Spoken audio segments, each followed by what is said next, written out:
Welcome to LeCorner, La Source's digital show dedicated to the sport and entertainment industry.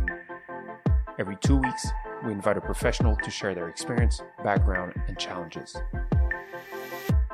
The sport industry moves fast, and having their insights is the best way to keep up to speed. Welcome to LeCorner.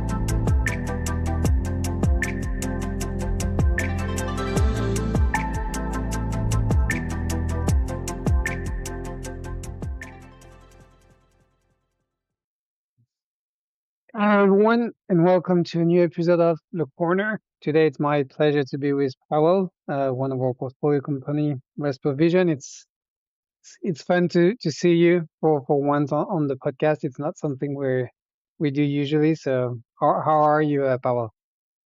Oh, hi, Jean-Baptiste. Hi, everyone. I'm very well, and I'm glad to be on the podcast. So, looking forward to all the questions and curved balls that you will throw at me. Yeah, I mean, we try to be as entertaining and interesting as possible.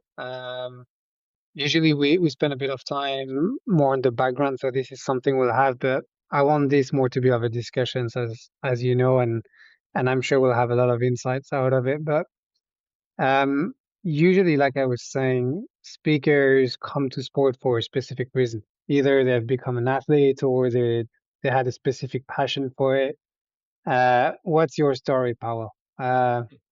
Why sports, and how did you end up working into sport? Yeah, so it's a combination of factors. So for sure, being a sports fan, and even so I tend to call myself a sports nerd, helped a lot. That makes your mind wander around these topics, trying to think whether you can do them, help in them, etc. A professional athlete path wasn't meant for me, so a bit different angle. I wanted to try. So that's the one Why you part. That's nerds? Why you nerds? Why do you say you are a nerd? Is like I all the mean, stats and all the data, or yes. Well, of okay? course, there are levels to the nerdiness. So I'm not sure at which exact level I am actually, but well, when it comes to football or soccer, I tend to know very, very nitty-gritty details about particular, clubs, players, countries, performance, winners, etc. So that, of course, helped a lot. That makes you think whether you can, to a certain extent, leverage this otherwise not so useful knowledge. And then in my case, there's a certain logic in that. So that's that's the first part of the answer to your question. Why did I come to sports as an industry to work in, to build a startup, a company in? So yeah, the nerdiness, the this attraction towards sport from the statistical, factual perspective was something that brought me in. But also, in my case, it was a realization that as a AI executive, that was my previous path, previous professional path. I saw a tremendous potential of implement AI systems, specifically computer vision, so visual recognition systems into sports. I saw opportunity where certain layers of data were just untapped. Where just there wasn't enough attention to it. There weren't enough competitors. So that that kind of allowed me to to join the two proverbial yin and yang, the passion and the business logic, and hence Respo.Vision was founded. Okay, and so just for, I mean, I know you a little bit, so but it's more also for everyone. So it's more the market knowledge. So before Respo and all that, you were at BCG, so mostly on the consultancy side, but one of the big firms. But so you were working around computer vision, so AI, and you saw a gap on the market. Yeah. Yeah. That's what started it, and in between BCG, so a consultancy role and Respo.Vision, I was working as a sales guy and a board member at one of the largest European computer vision implementation companies. So essentially doing projects for large corporations worldwide and then in Europe called DeepSense AI. So here, doing projects for the likes of Volkswagen, Michelin, or like those huge global players, especially on the manufacturing industrial side, allowed me to think, okay, well, that was 2018, 2020. Well, at that time, where computer vision is being implemented are these huge projects with enough capex, etc. But it is logical to think that with the progress of technology, we will have an openings into much more targeted implementations, such as in the realm of sports, not necessarily on a production line, but in a much more dynamic, fast changing, fast paced environment, such as a sport game, a football game, or any other sports game. So that was the realization. I kind of like seeing this technology work in this particular setting, big investment heavy setting, and then thinking, what will be the next application. What was as I was listening to you, I was like, okay, what's the key lessons? Because launching a company and stuff, that's something we can cover. BCG is like, okay, big firm, learning, I can see like classic trajectory. But I'm like, okay, DeepSense. So you saw the technology, you understood it's going to be more and more affordable. It could be also more reactive and more fitting to untapped industries. But what else on the DeepSense side did you learn, or what did you take away for the journey at Respo now? Yeah. So the main issue was that you with a complex enough technology, which AI and specifically computer vision is definitely part of, or it's considered deep tech. You start to uncover things you also don't expect to uncover. So one thing is to think of a problem and then have an answer, and have a technological answer. So I want this type of data, and then I need this type of technology to get this type of data. But with more complex technologies, less straightforward and more complex, which leverages as typically as usually in deep learning case, leverage architecture such as neural nets, and many other complex approaches. You start to also get more than what you were expecting. So, for instance, in our case, in Respo.Vision case, the immediate question was to get a deeper layer of data, a granular data from sport events, sport games, tracking data as opposed to the event data. But what we have also uncovered are all those intricacies, interdependencies between the data sets that allow you to get much deeper into the thing itself, into the tactical scouting, strategic perspective of the game, and that was this observation that deep learning unlocks more than just what you expect was what I learned at my previous role, because many projects have been useful in many other ways than just the initial intended way, and that's the beauty of sufficiently complex technology. There's this saying that any sufficiently complex technology is indistinguishable from magic. So once we are in the realm of magic, and AI is probably the closest to magic that we have right now, the LLMs, the computer visions, and etc. Then once we're in the realm of magic, the magic happens. So that's I think that was the learning and very very surprising observation that I learned. Okay. And what you just said, like, did you have like a wake up call or haha moment, like, or something where you were like, wow, did you remember a moment during that journey where you knew, or was it more loosely along the weeks and months as you were working on different projects? Or do you remember a specific day where when you wake up or you were like, okay, I need to do that? Yeah. So I think it was like the initial realization that So I'm this type of the person who prefers to plan before I do things. So of course my approach towards that was, okay, well, let's verify whether there's a need for that, whether what are the systems currently used, and bear in mind that was 5 years ago. So that was sport was in a different place, maybe not ancient place, but much different than it is right now. So my first thoughts were, okay, there must be something that is doing this job. But the more interviews I made, the more inquiries I made, I saw that it's just what it is. So there's a certain level of information readily available, easily available for organizations, and that's just it. Anything else has to be done by by the geniuses, by great people who are able to connect the dots. But the trick is, no, it is unreasonable to expect that the entire industry will run on the backs of geniuses. A Manchester City can hire a genius, then another New England Patriots can hire a genius, but no average club or average organization can expect to do so. So my realization was that, apart from this, people who can kind of connect the dots and get really deep into the data with what they have, a limited amount of data they have, there's nothing much more there. So there's a huge opening.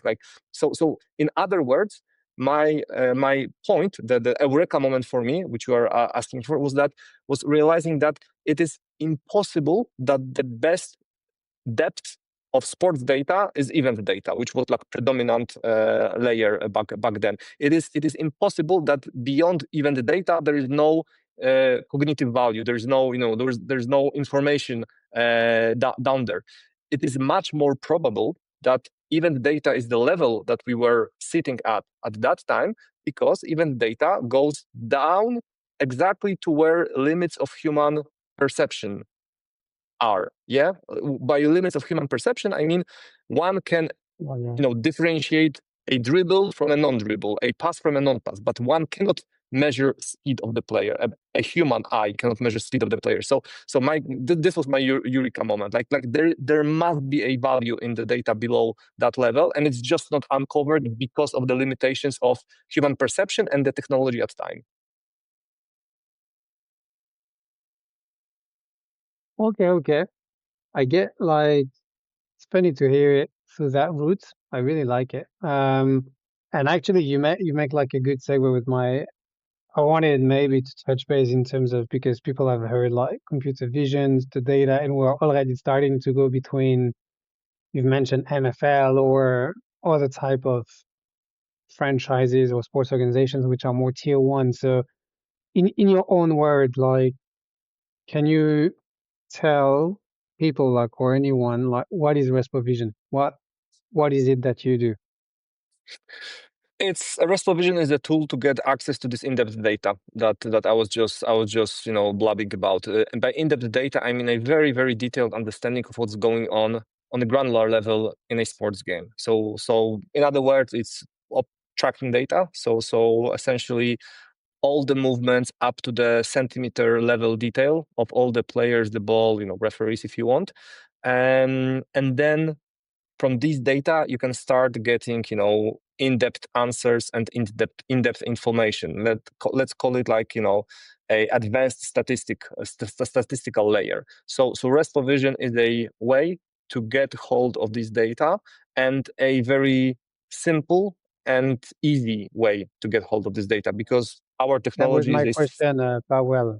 What differentiates? Because the thing is, we've heard everywhere event or tracking data, and thing is it has been here for quite some time. So why is it unique? What is it changing?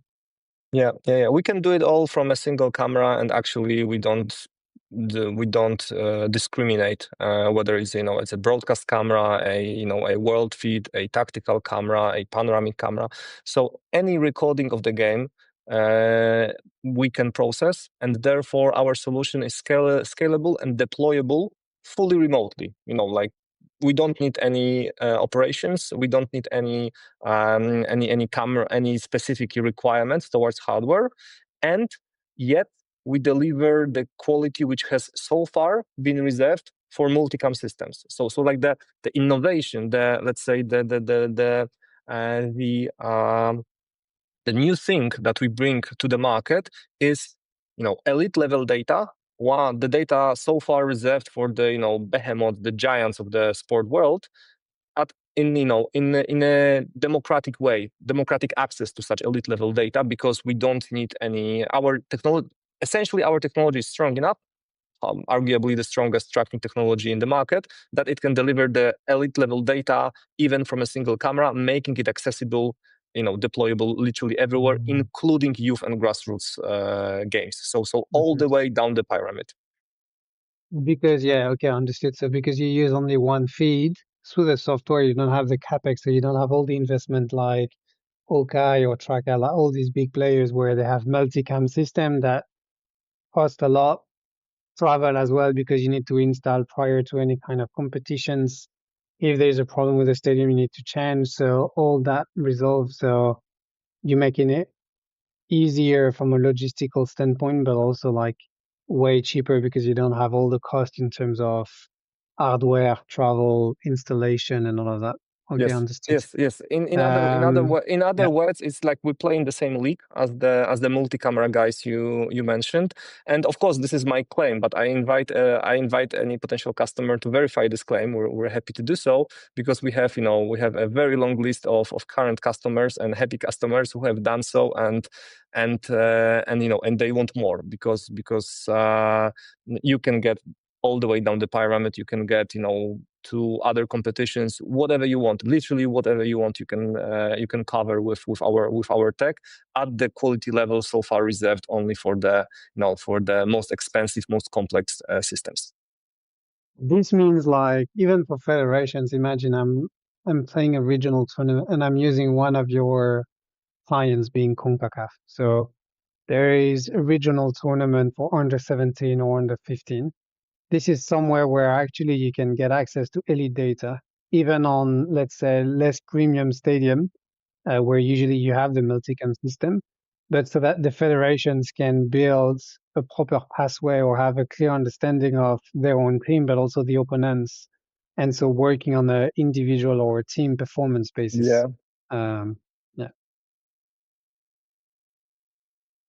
Yeah, that is very much correct. I mean, 100% agree. And the for me, you said like advanced analytics as well. So one of the point I had was like, because I know you guys have mentioned CONCACAF, but I know as well more recently the work you've been doing with FIFA and certifications and all of that, but also different like youth level tournaments. I'm thinking more here like, what is it from a metric side that you found to be very much impactful with your clients? Meaning like, so you can grasp all that data, but what is really making an impact, or what is something that resonates well today with the clients, like when you come in? So I would say two things. One is the thing that I mentioned, the surprise that that we can have any of our workflows, any of our games covered in the similar quality. So I can essentially track my my 15-year-old academy player, or even not my academy player, a 15-year-old prospect that I want to buy, all the way down from from his or her first games at some academy game up until the first team or the national teams that they are playing. So comparability, similarity across many different games, many different occasions so far unavailable. You usually tend to have only your own league data, or maybe your team's data if you installed some systems on your own. So that's the first wow factor that our customers have. The second wow factor is the granularity and accuracy of this data. I mean, it's no longer just about physical metrics. So so people tend to think what is the tracking data for? Well, physical metrics. So so how many runs, how many sprints, what's the top speed? Well, no longer that's the case. You can get much more than just physical data. You can get all the things like open passing lanes, but you can also get into intentionality of pressing. You can get into area scans, because you essentially track head movements as well, because now we enter in the realm of 3D tracking data, which is another differentiator of ours. Like we not only do a tracking from single camera, but we can do a 3D tracking. So we can give you the data on, on player body orientation, the shoulders, the hips line, but also the head turns, etc. And you can start leveraging that in coaching your players, training your players to do what you want them to do. So the second thing is, is the depth of this data, where, we're still very much in the development mode. We as a industry, I'm not saying Respo.Vision, but like industry, meaning, users, data users are fighting for advantages to develop a insight, a tool that will allow them to beat their opponents by leveraging this newly available granular in-depth data. So that is very eye-opening. And maybe the third thing that I would add is combining this. Combining this data with recent tech. There's been a ton of buzz around LLMs and conversational engines. And our business is no different. There's an opportunity to be made, mostly on a time saving, cost saving side with LLMs. I mean, like, imagine having access to all this data, all this data just at the snap of your fingers. So definitely, and we are actually implementing that. So another big thing that coming from us is going to be the conversational engine. So you just ask about in-depth data, the width of the formation, or the number of scans of your future opponent, central midfielder, and you get it in a snap of a finger. So so that's it. You are going too fast, Pawel. Like, it's super good. I was not even thinking about the 3D data, but yeah, I agree with you. For the past years, we've seen all the physicality aspects of the metrics in terms of run, speed, and all of that. I think now the intention or the XCAM, so where the head is going, all these kind of things, which is allowed by XYZ and not just XY data, is something different. And on the LLM side that you've just mentioned, for me, it's like I had one question on that, but you're going already far advanced. It was like, do you see the biggest disruption in terms of how you collect the data? So what you meant, like democratizing it, there's, in a way, there's something here, but it's also like how it's being delivered, but also communicated to the staff. Because like you've mentioned, not everybody has like a 10 or 15 staff around, data analyst and everything. And so when you are solo or just 2 or 3 people, but you can ask direct question as a GPT, like everybody knows, but only for performance metrics or for preparing for the opponents or for the training load of a certain player.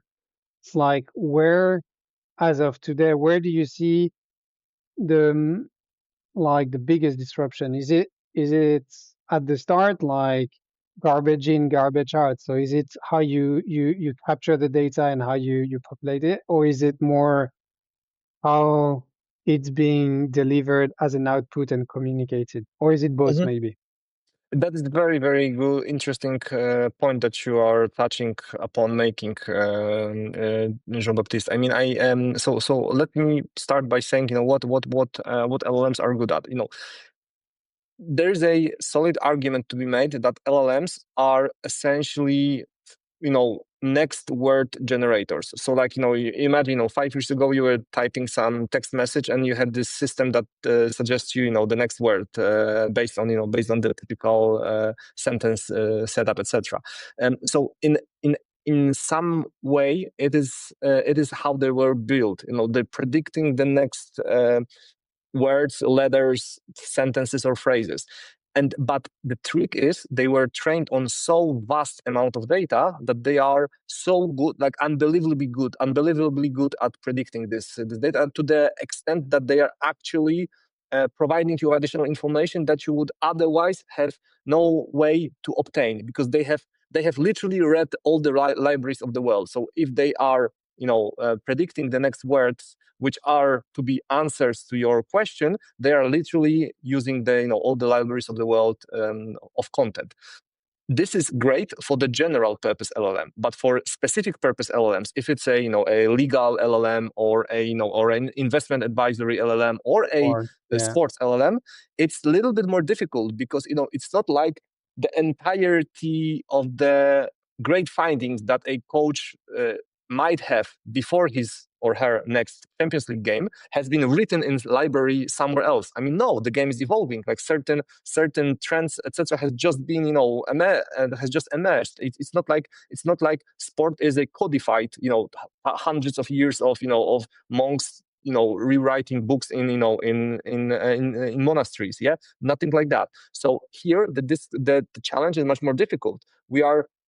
One should not expect from a tool like LLM applied to sports to be extremely insightful and bring up the knowledge that this person could not have possessed, etc. Because this LLM wasn't trained on this vast amount of libraries, because there is no vast amount of libraries of specific sports data, tactics, strategy available. Yeah. So what that means is that a use case for a tool like LLM in sports environment will be much more on a cost or efficiency side instead of the insight side. In practical terms, it means that it will make your life easier as a data analyst, as an assistant coach, as a manager. You, instead of just browsing through tons of data or trying to find some patterns, you will have a very smart, unlimited kind of like data analyst available at your hand. Yeah, and that will save you time, and that will allow you to get much more deeper than you would otherwise get with the amount of stuff and time that you have. So if you frame it like that, then we are building a reasonable expectations towards this technology in the realm of sports.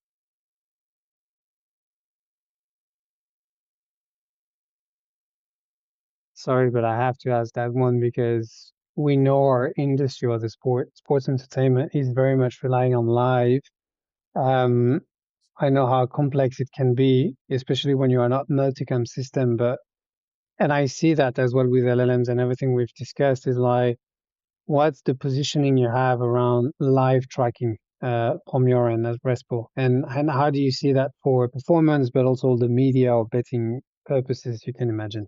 Yeah, so we were originally a performance-oriented company. Our first customers were, clubs, federations, governing bodies, etc., where the subject matter was analyzing the game, and typically there wasn't that much of a pressure for having an instant turnaround.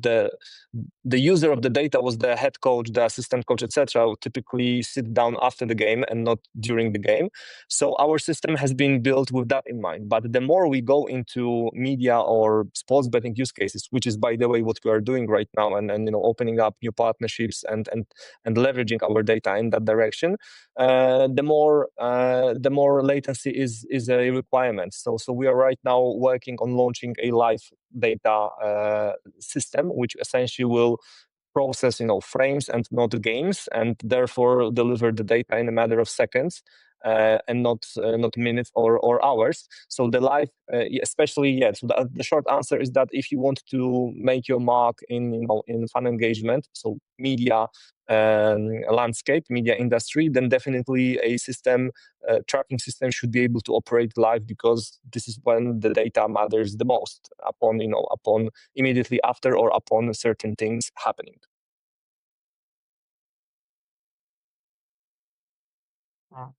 Yeah, and that actually make me think. I mean, you were touching like, clearly you start with the head coach, so you start more with the on pitch and the performance team to a certain extent as a client. And I was listening to you on all the AI and even the LLMs, and I mean, I come from a rights holders myself. We know how sometimes rights holders can be conservative or not the first, like maybe quick follower, but not like the first mover, I would say.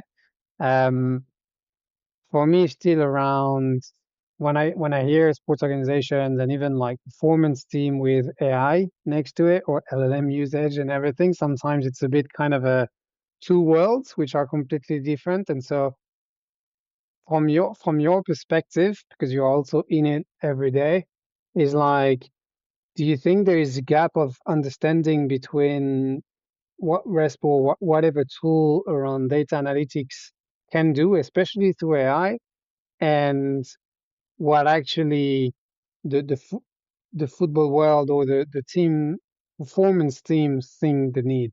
Like, do you see this kind of gap or not necessarily? Mm, yes, there is such a gap, and that's understandable because on one hand, you have technology providers who must understand the intricacies of the technology. And on the other hand, you have technology users who essentially think in use cases. Okay, I want this solved. I want this question answered. I want this, this tool helping me in that process. So of course, there is this tension, but I think it does, as with any other So industry, what's that the biggest challenge? yeah, the biggest challenge I'd say is a lack of standardization in terms of framework in which teams, coaches, managers think about the game. By framework, I mean like a generally understood approach towards how we see games, what phases of play we identify, what positions we even such basic thing. Of course, like if I ask, imagine that, like ask now, let's ask a question like, how many positions do we have in football? There will be multiple answers, like for sure not three or four, like goalkeeper, defender, midfielder, forward. For sure a little bit more, but is it defensive midfielder position? Is a wing back, left wing back a position? Is a full back then a position? I mean, like what type?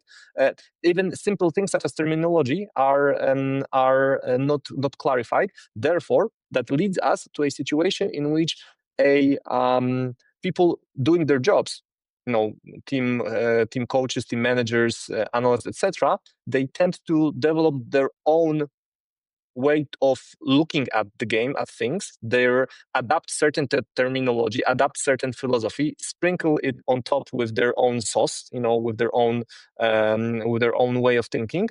And for technology providers or for the companies trying to help them answer that questions, that is challenging in the sense that you might have 20 customers and 20 different metrics required to answer a same question. So a question might be, how good was my team at pressing or at winning back the ball. And 20 different teams, 20 different head coaches might want different metrics or might want different zoom ins in order to answer that question, because they perceive the framework they use, the way of thinking they use might be and quite often is different. So I would say lack of standardization. Again, this is perfectly understandable. We are not living in a world, sports, which is codified and which has grown over centuries of scholars writing down theories, etc. We are living in a much more dynamic world where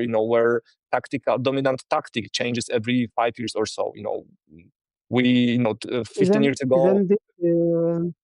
Isn't this the promise of AI to me, to a certain extent? Is like, and I'm not talking necessarily on the interoperability, like, because there's one thing where I agree with you, and even like the nomenclature of the data and everything, in terms of if we would have one common definition, that would help solve quite a lot of things already. But then after, there is also the kind of subjectivity, and if you have 20 different coaches asking the same question, they might want 20, or they want 20 different frameworks. But where I'm thinking at is like, isn't it the promise or the dream through AI to have very, like, through the same access to the same data or to the same information, to be able to build specific LLMs or specific thinking or frameworks for each of the coach that they can parameter, so that each of them are best served. And actually, I think this is really much what, like, this is the way I see it today in terms of where we're going and what's the promise of AI, in terms of not having one joint data sets with data being delivered the same way for everybody, because actually each one of those wants to be served differently. I agree. Like so far, it has been a challenge to cater to everyone's particular needs because that is difficult to scale, etc. And and the ideal software company just have one application that sells 100 million copies, and then you're very rich and very successful. But what you're saying is actually something that is going to be solved with the advent of especially agentic AI.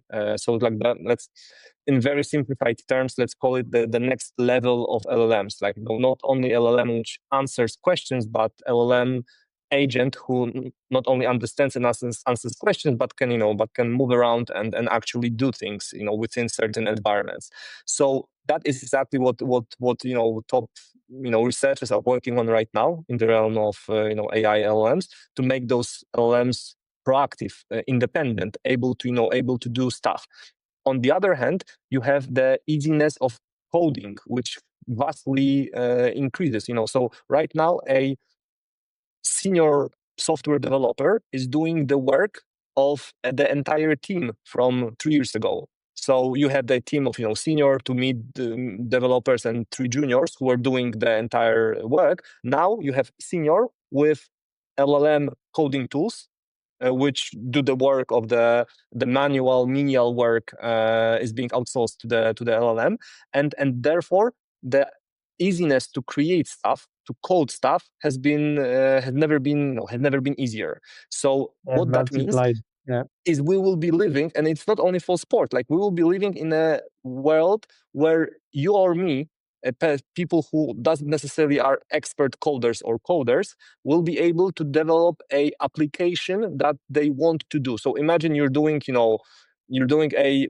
40th birthday in some time, and you want your friends to know all the stuff from in one place. I bet that once you I know your age, Jean-Baptiste, so my prediction is pretty precise.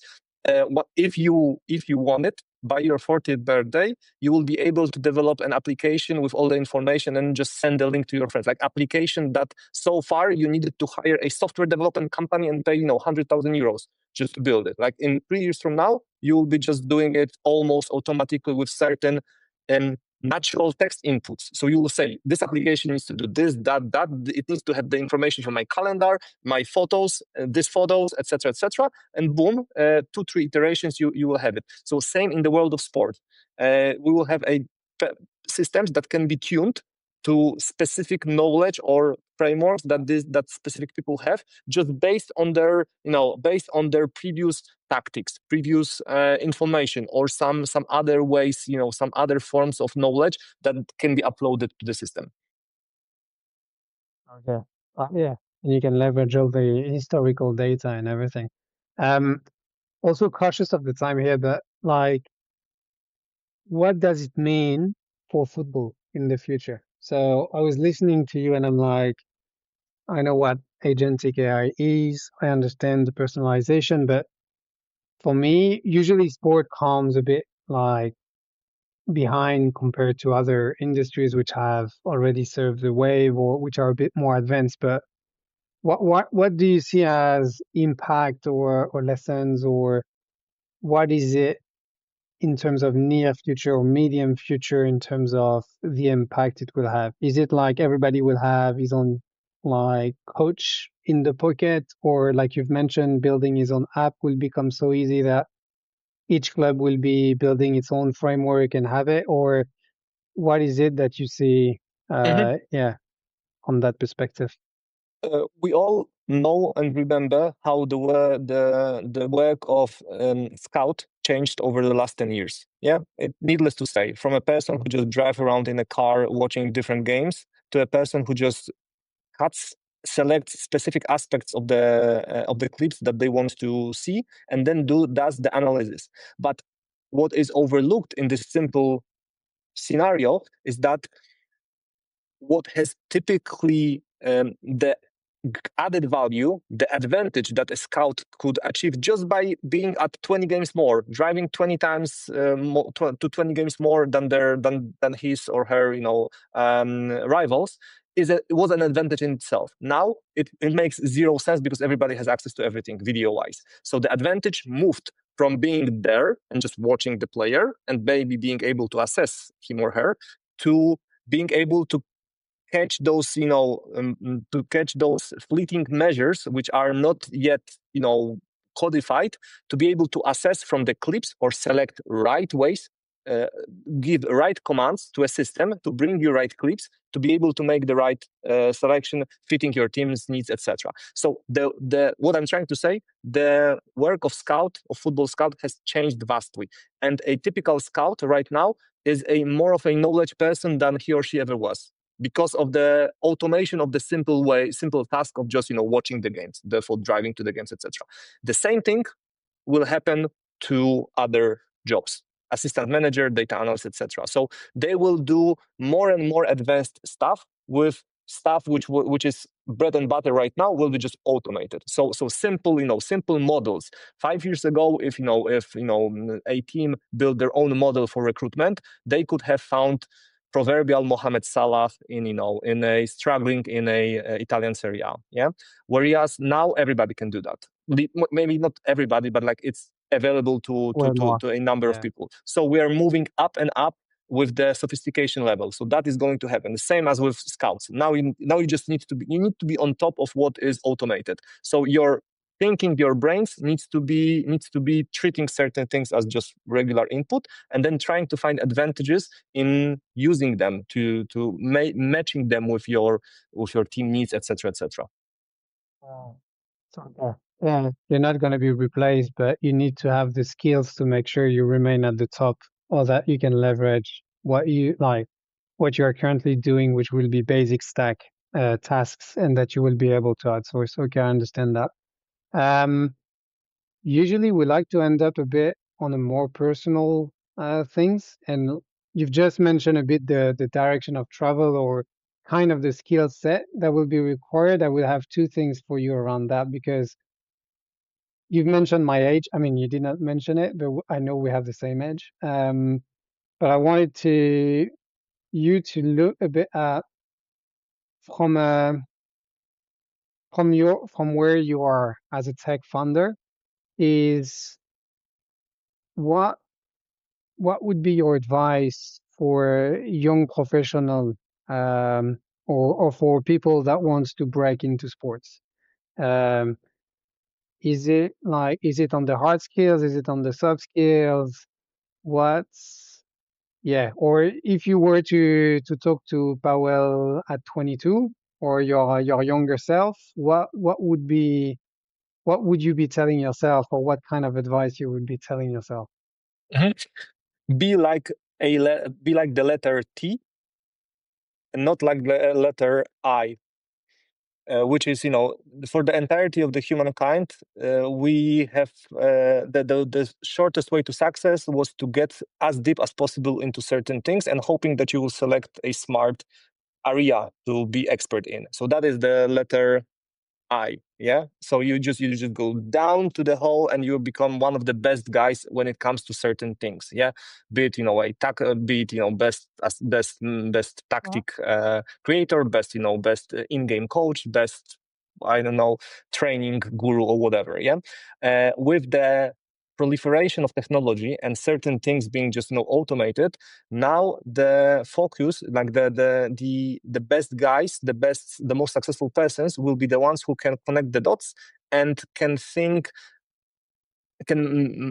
join seemingly unrelated stuff into like a more complex, more higher level structure. And that is why letter T comes in mind, because with letter T you are deep into something. You always need some sort of an anchoring. You cannot just be around everything, but you are like wider in the sense of your interest, your skills. So if you are entering the realm of sports or sports technology, etc., do not over focus on just one thing.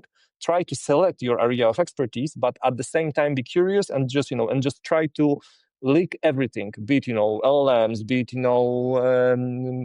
models, computer vision, data science, data mining, or just plain good old tactic learning, how to prepare a game plan, etc., etc. Be like a letter T, essentially.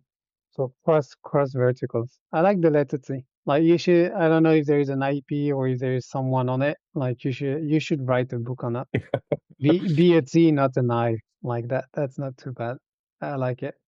Last question for me is like, I've been asked recently a lot around entrepreneur and what it takes to launch like the company and things like that. So actually, I want to ask you this, like not necessarily an advice, but maybe something around what does it take?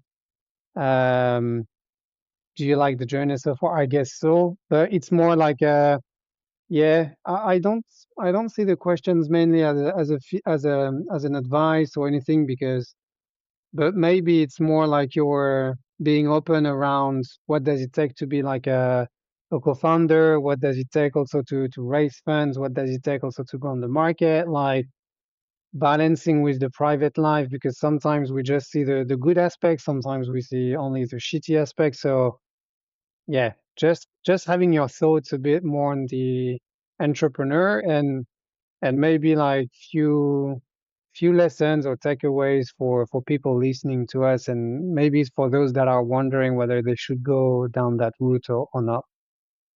So I think the most important aspect, a characterological aspect that you need to have in order to be good or not to fail as an entrepreneur is to understand that entrepreneurship versus the more classical generalist path, corporate path, means higher highs and lower lows.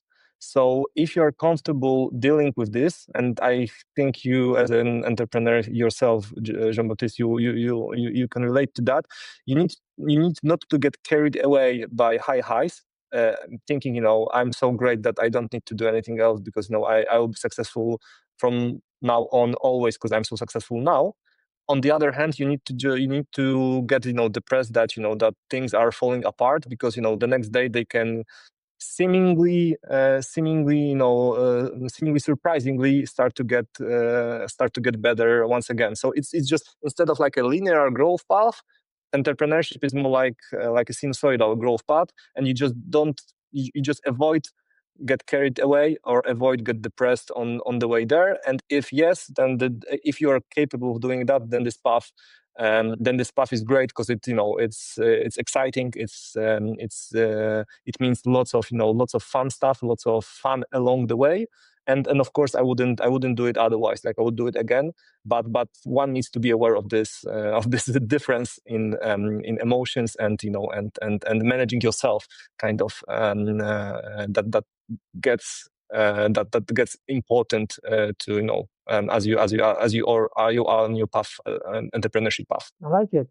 I like what you said. Like I never thought about it that way, but it's very much roller coaster and how you handle the good or the lows like you've mentioned. But agree with you. Like on the journey, it's way more not rewarding, but I would say enriching. Or Yeah, actually, it's like agreed. if I'm alluding to your T letter, it's also from that aspect, you have no other choice than knowing what you're talking about. So you need to be deep into certain areas, but at the same time, if you are too deep, the thing is like you don't see not necessarily just competition, you just don't understand the next business growth or where it can come in. So you need to be see, but I agree with you on the roller coaster stuff. Like if you have the, let's say, the heart and the mind to manage the roller coaster, then after the journey is great.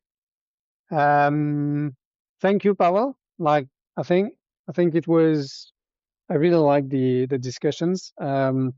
I think if we get some feedback or anything, I would like to have you on more on the LLM and the AI because I think we've just scrubbed the surface, and I'm sure we will hear about you soon as well on the headlines and with new product being released. So thank you for the time, and looking forward maybe to have you for a second time here. Me too. So thanks again for listening in and for great conversations. It was a conversation, not a questioning line, that's for sure. So so I liked it as well. Thanks a lot, Jean-Baptiste, and have a great day. Yes. Bye bye. Thanks for listening to our podcast. We hope you enjoy it as much as we love creating them. If you like the episode, feel free to comment, rate, and share with people around you. You can visit our website, www.lastsource.io, to learn more about our activities. You will discover a wide range of articles and can subscribe to our newsletter to receive the latest tech and sports news in your mailbox every month. Stay tuned for new episodes. Le corner.